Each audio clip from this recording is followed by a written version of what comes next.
Hello बच्चों, I am अर्चना चौधरी। आज के लेक्चर में हम एनिमल टिश्यू का क्विक रिवीजन करेंगे एक ही लेक्चर में। एनिमल टिश्यू नंबर एक, epithelial tissue. Epithelial tissue covering और प्रोटेक्टिव टिश्यू। ये जो टिश्यू होता है ये कवर करता है मोस्टली कैविटीज और ऑर्गन्स को, और प्रोटेक्टिव नेचर का होता है।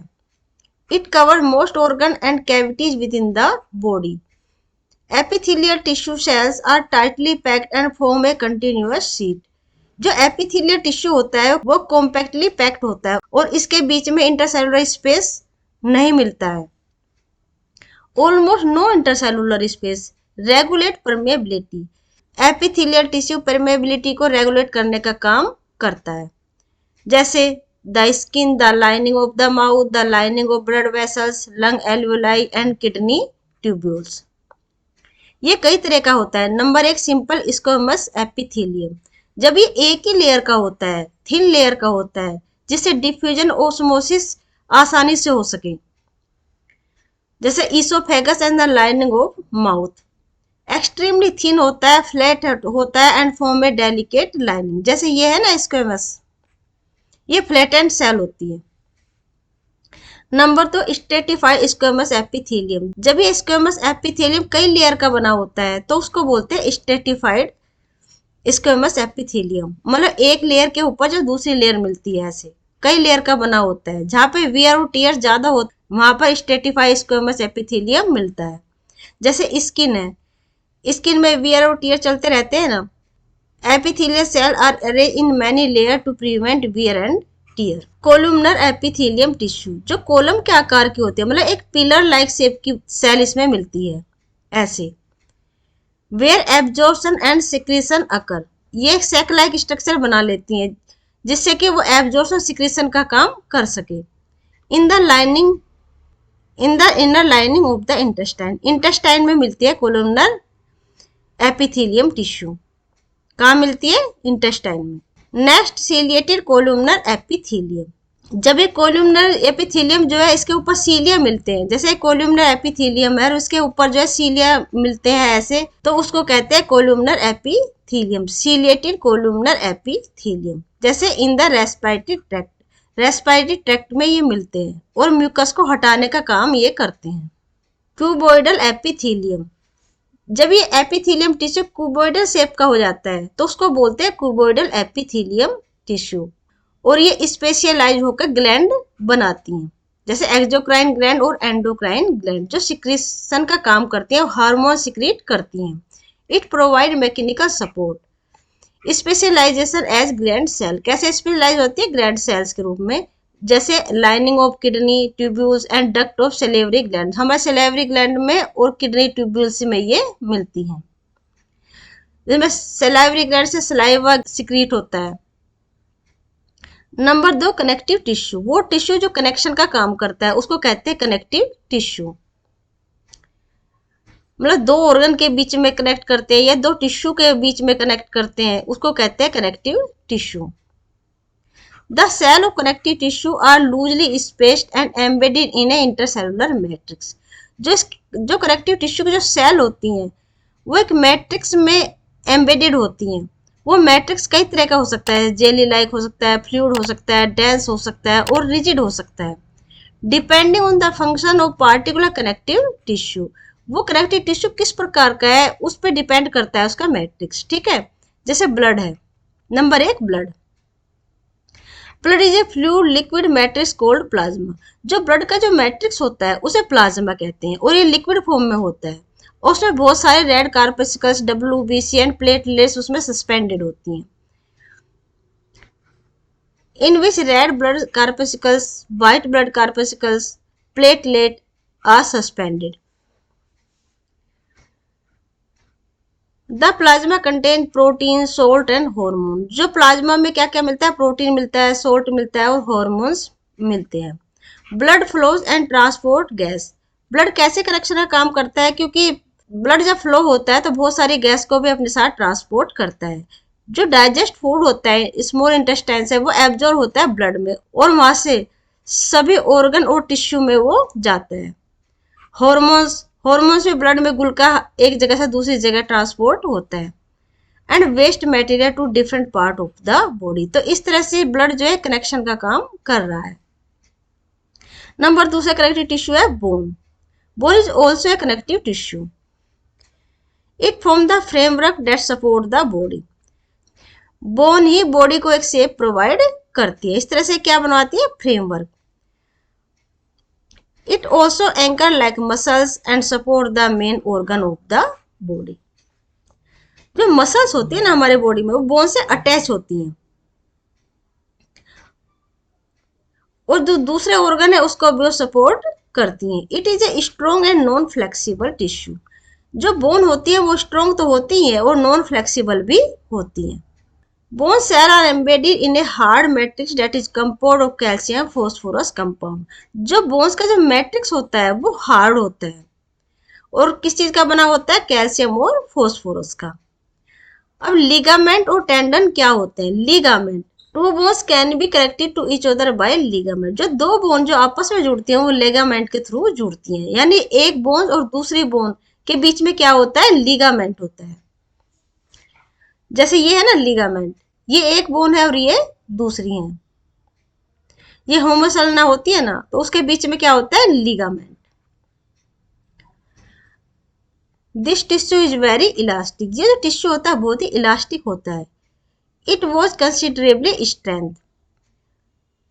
Ligament contain very little matrix. जो लिगामेंट के बीच में मैट्रिक्स बहुत कम मिलता है। दूसरा होता है टेंडन्स। टेंडन्स क्या होते हैं? Tendons connect muscles to bone. मतलब बोन और मसल्स के बीच में क्या मिलता है? टेंडन्स। ये है टेंडन्स। ये क्या है? मसल्स। और ये क्या है? बोन। और इसके बीच में ये क्या है? टेंडन। तो टेंडन मसल्स को बोन से जोड़ रहा है। टेंडन्स ऑफ फाइब्रस टिश्यू कैसा होता है? ये फाइब्रस टिश्यू होता है with great strength but limited flexibility. लेकिन इसमें जो फ्लेक्सिबिलिटी होती है लिगामेंट की अपेक्षा कम होती है। कार्टिलेज। कार्टिलेज क्या होता है? The solid matrix is composed of protein and sugar. जो इसका मैट्रिक्स होता है वो सॉलिड होता है और किसका बना हुआ होता है? प्रोटीन और शुगर का। Cartilage smoothest bone surface at joint. Cartilage कई तरीके की होती है। हाइलाइन कार्टिलेज नोज में मिलती है, इलास्टिक कार्टिलेज ईयर में मिलती है, फाइब्रस कार्टिलेज नी में मिलती है। अभी हमने कनेक्टिव टिश्यू देखा बोन और blood. Number 3 areolar connective tissue. ये कहाँ मिलता है? Found between the skin and muscles. Muscles और स्किन के बीच में ये मिलता है। Around blood vessel. जो ब्लड वेसल्स होती है ना उसके चारों तरफ भी मिलता है। And nerves and in bone marrow. और बोन मैरो में भी मिलता है। It fill the space inside the organs. जो ऑर्गन होते हैं ना, ऑर्गन और ऑर्गन के बीच में, जैसे एक ऑर्गन ये है दूसरा ऑर्गन ये है, तो इनके बीच फ्रिक्शन ना हो तो इसके बीच में मिलता है एरियोलर टिश्यू। वो इन दोनों ऑर्गन्स को प्रोटेक्ट करता है। Support internal organ, help in repair of tissue. जो टिश्यू डैमेज होते हैं उनको रिपेयरिंग का काम भी कौन करता है? जो टिश्यू डैमेज हो जाते हैं उनकी रिपेयरिंग का काम भी एरियोलर कनेक्टिव टिश्यू करता है। Adipose connective tissue. It is found below the skin and between internal organ. ये भी इंटरनल ऑर्गन के बीच में मिलता है और स्किन के नीचे मिलता है। The cell of this tissue are filled with fat globules. जो हम खाना एक्स्ट्रा खाते हैं वो फैट के रूप में डिपोजिट हो जाता है स्किन के नीचे फैट ग्लोब्यूल्स के रूप में। Storage of fats also let it act as insulator. जो फैट होता है जो हमारे बॉडी में स्किन के नीचे जमा हो जाता है वो इंसुलेटर का काम करता है। और रिजर्व फूड का भी काम करता है। जब स्कार्सिटी हो जाती है ना फूड की तो यही जो फैट हमारा डिपोजिट हो गया था डाइजेस्ट होना शुरू हो जाता है और उसी से हमें एनर्जी मिलती है। Muscular tissue. तो अभी तक हमने पढ़ा एपिथेलियल टिश्यू, कनेक्टिव टिश्यू और यह है muscular tissue. Number 3 muscular tissue. Muscular tissue consist of elongated cell also called muscles fiber. ये इलोंगेटेड सेल्स का बना होता है। मस्कुलर टिश्यू की सेल्स कैसी होती है? इलोंगेटेड होती है, लंबी होती है। And also called muscles fibre, उसको कहते हैं muscles fibre. This tissue is responsible for movement in our body. Muscular tissue से हमारे बॉडी में मूवमेंट होता है। स्टेटेड मसल्स, वॉलेंट्री मसल जो हमारी इच्छा पे डिपेंड करता है। These muscle are also called skeletal muscles. As they are mostly attach to bone and help in body movement. ये है ना, इसमें dark and light strip alternate मिलते हैं। These muscles show alternate light and dark band or striation. They are also called stated muscle. इनको stated muscles भी कहते हैं। These cells of this tissue are long, cylindrical, unbranched and multinucleate. इनकी cell कैसी होती है? लॉन्ग होती हैं, सिलेंड्रिकल होती हैं, ये सिलेंड्रिकल है ना, अनब्रांच्ड होती हैं, मल्टी न्यूक्लिएट होती हैं। मस्कुलर टिश्यू में नंबर 2 स्मूथ मसल्स, ये थी first stratified. Number 3 muscular tissue में स्ट्रेटिफाइड मसल्स। मस्कुलर टिश्यू में नंबर 2 स्मूथ मसल्स, ये इनवोलेंट्री होती है, अपनी इच्छा पे डिपेंड नहीं करती हैं। The cells are long with pointed end, ये ऐसी होती हैं स्पंडल शेप्ड, इनका जो एंड होता है वो पॉइंटेड होता है, टैपरिंग होता है और न्यूक्लियस होता है बीच में, यूनिन्यूक्लिएट होती है। Uninucleate having a single nucleus. The movement of food in the alimentary canal. इनका एग्जाम्पल कौन सा? जैसे एलिमेंट्री कैनाल में हमारा फूड मूवमेंट होता है जो हमारी इच्छा पर डिपेंड नहीं होता है, तो ये कैसी होती है? इनवोलेंट्री मसल्स होती है। कॉन्ट्रैक्शन रिलैक्शन ऑफ ब्लड वेसल, जो ब्लड वेसल का कॉन्ट्रैक्शन रिलैक्शन होता है वो भी क्या है? इनवोलेंट्री होता है और वो स्मूथ मसल्स होती हैं। जैसे ये वेसल्स है ना, ब्लड वेसल्स हैं, बहुत बारीक बारीक वेसल्स होती है, जब इसमें कॉन्ट्रैक्शन होता है ऐसे और फिर रिलैक्शन होता है तो इस कॉन्ट्रैक्शन और रिलैक्शन की वजह से ब्लड फ्लो होता है। In the iris of eyes, eyes की जो आइरिस होती है, आइरिस जो हमारी आइज में लाइट इंटेंसिटी को कंट्रोल करती है कि हमारी आइज के अंदर कितनी लाइट जानी चाहिए, कम या ज्यादा, उसको कंट्रोल करता है आइरिस। तो ये भी कैसी है? इनवोलेंट्री।